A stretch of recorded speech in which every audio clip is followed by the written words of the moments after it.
sa malaking hospital po. Yung kanyang asawa ay assistant in dental clinic.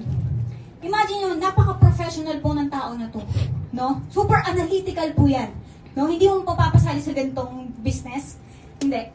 Pero po, natulungan po sila ng kanyang wife dahil sa sakit nila na GERD. At siya po ay high blood. Ayan. So, nalimutan ko na yung ibang sakit, no? Ngayon po, si Coach Roberto, siya po ay for good na po sa Philippines.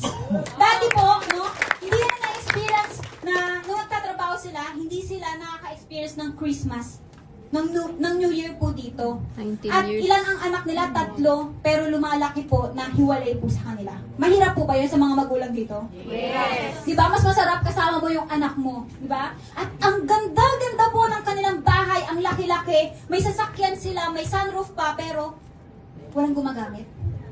Di ba? Kaya po ngayon, nandito po sila sa Philippines, no? May malaking network and doing the business. Kasama ang kanilang mahal sa buhay. Wow! Gusto niyo ganon? Sa mga Yes! partners natin na OFW na nanonood ngayon, masarap yung ganon. Tama po ba? Yes! Yes, something will, can give your dream life. Now,